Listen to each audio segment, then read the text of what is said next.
This is my setup for my bag of pockets.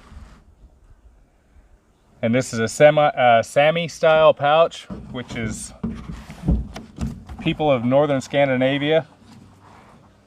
They made a pouch that was basically two sides like this.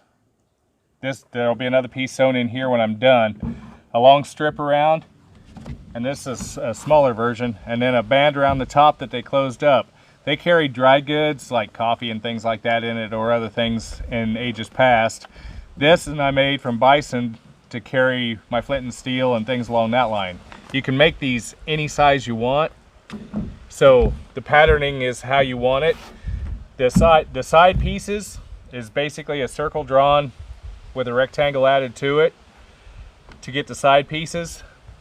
The strip down the center is one long rectangle, and it's pretty easy to get what you need to do. You don't even need a ruler to do any of this. You just need your basic shapes or basic blocks to pattern it out, and you can get roughly pretty close to what you want. This side piece here will regulate the width of the pouch real readily. You can make them real narrow, or you can make them deeper depending on what you want to put in them.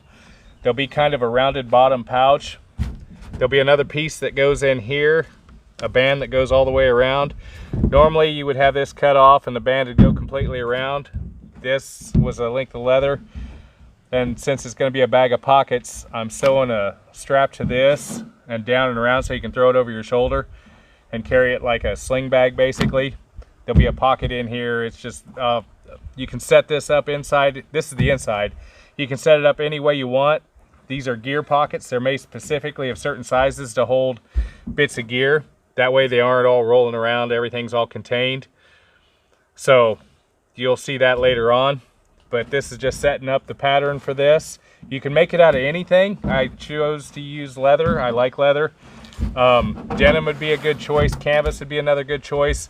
Wax canvas would be really good. Things along that line.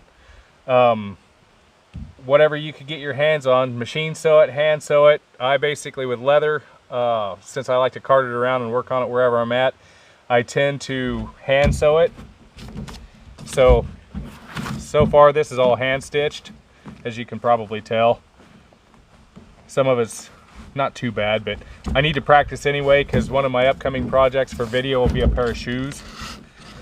All right, to do the pattern, what you do, you find something round of the size of the width of whatever you want, and I'll draw a complete circle, complete the circle.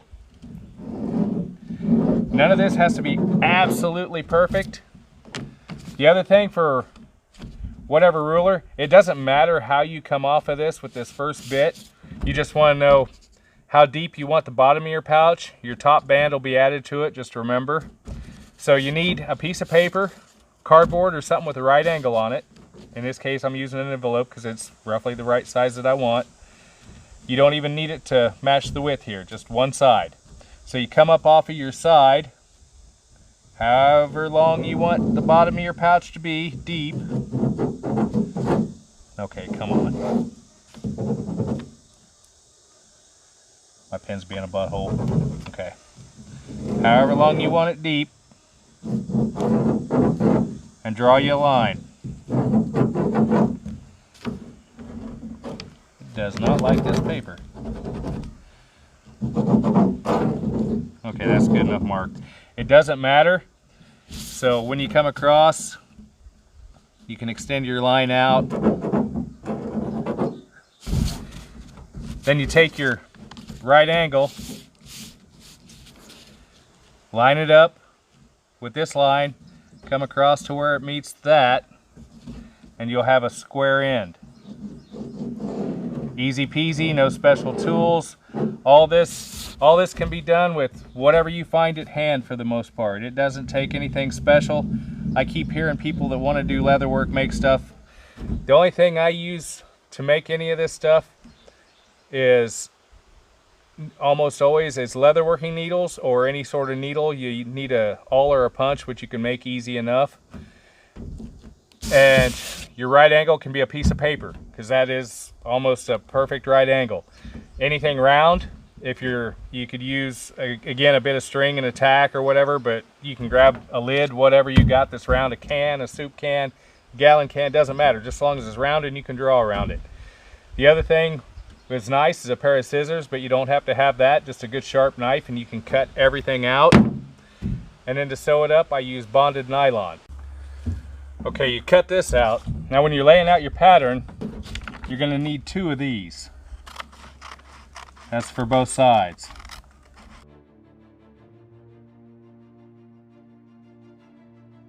Okay, you don't have to draw 2 of these out. Just remember to draw 2 of these patterns out. Now to get the proper length of your piece here, what I do is you figure out how wide you want it. So you make your initial mark. Say you want it that wide. Okay, that's not a big trick, but when you mark it on your pattern too.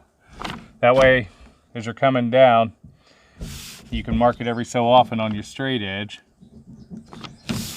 And when you fill it in,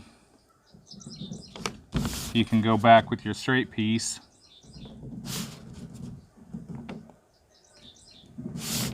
and finish the line out. Then we're going to go back and figure out how long we need this strip to be. This is how wide it'll be. So when you start sewing, this will be sewn in on the edge like this, all the way around this edge. So now that you know that, you come here, this will be your pivot. So you start rolling it around. This is the easy way to do it without measuring it. And this will be really, really close. You just bring it all the way around. Because this will put you right on the money. And you bring it down. You mark it. Now do the variations of your sewing and things along that line, and if you loosen it up or stretchen it up, I usually add a bit of material. Okay, so you stop marking your marks there. The edge of this bag is relatively close to being straight, so there's not really too many worries there. Okay, now you get here, and you know that that's going to be the width of the band that goes all the way around. It's usually longer than what most people think, which can cause some problems if you've got to be careful about the bits of leather you get. Or I've made them before and they look kind of cool on these to where you don't have a piece long enough to go around like that. So I'll cut several strips and then sew them together. You know, the patchwork bags are kind of cool looking too. Just remember to add a little extra length to it, because you're gonna, when you sew it up, it's gonna shorten it up just a little bit. So just remember,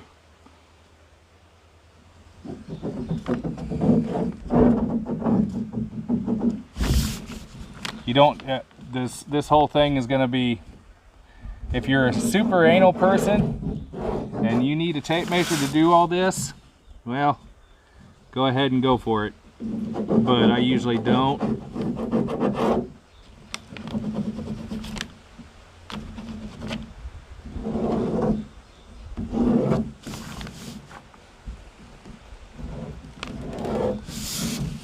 You come down again with your 90°, line it up with the length of your strap that you're making, mark it across. Okay, that'll be your side pattern, the side strip. So you cut it out.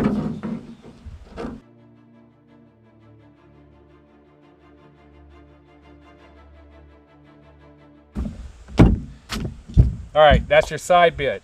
Okay, now we're going to come in off of one of the ends, and this end's pretty square.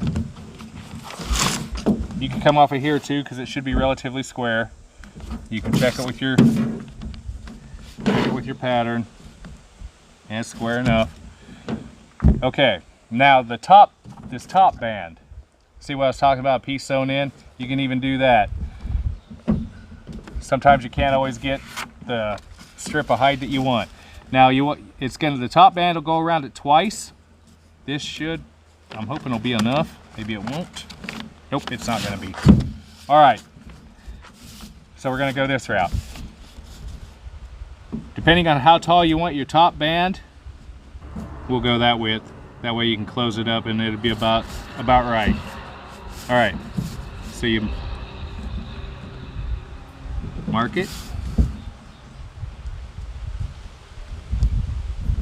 Mark it.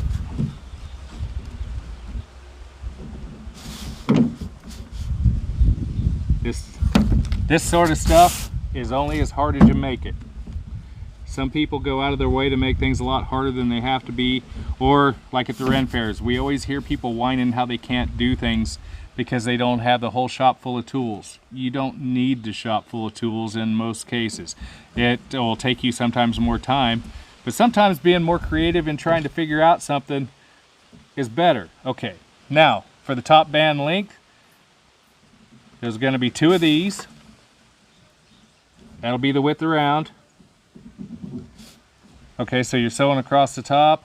You got to come up this side, across the other side, and back down. So that's 2 of these, width-wise. And then you got to go 2 of these.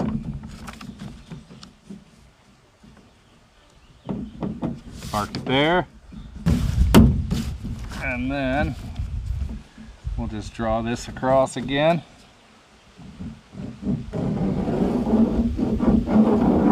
Because I think these pouches started coming in when they were making stuff and they had pieces left over, so they made pouches.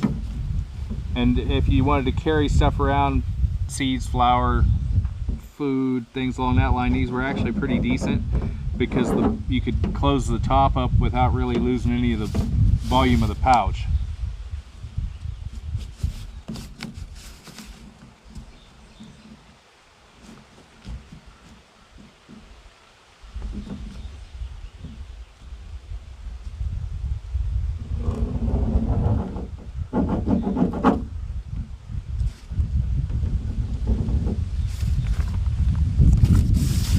All right, there's your top band.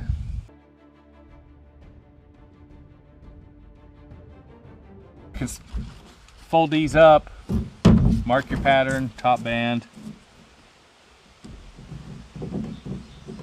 Sami, top band.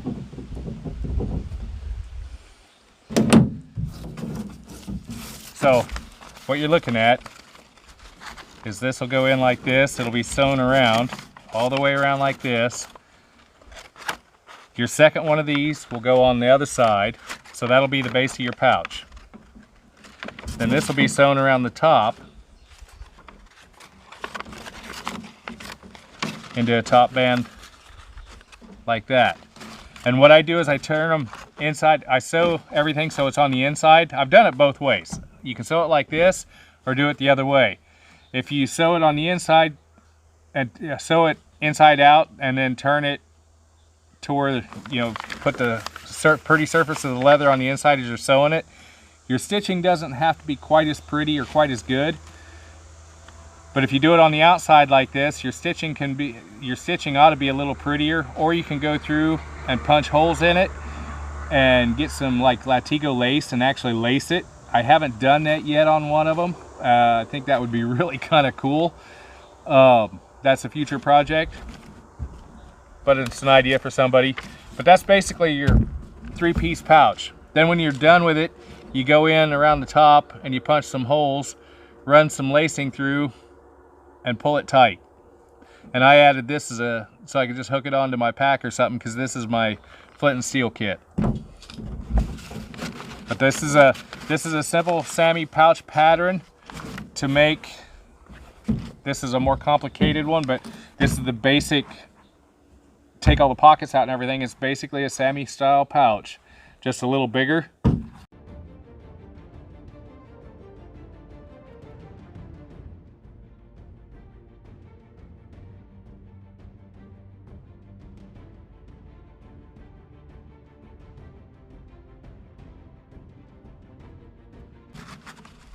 be sure on Odin's Wolf Survival, like on Facebook or whatnot, put up some pictures of stuff you've made like this. I'd like to see it. You know, come online and show your links and of how you did things. I like looking at, I like people that do things. I like to see what they do. I like to see their ideas. Everybody has different ideas. Everybody has different setups for their gear. Everybody has different skill levels, so their gear needs are different. I don't need gear. I can walk out and make stone tools and use stone tools. Am I going to turn my nose up at, say, this Buck Compadre knife, and just because I can make a stone tool and, you know, blah blah blah? I've actually heard people say that, and I think that's extraordinarily foolish. This is a much better tool than a stone tool. You can get a better edge on certain types of stone, but it's fragile as hell. This sort of thing, as in any gear, it's a plus, it's a bonus. If you're smart enough to have it with you, this will carry you a lot further. But if something does happen and I lose it or break it or whatever, I can go to the stone tool. But is that going to be my first choice? No. So I'm going to give myself every edge I possibly can. Everybody should give themselves every edge they possibly can, unless you're a dirtbag, and then feel free to step off my planet anytime you like. But that's it.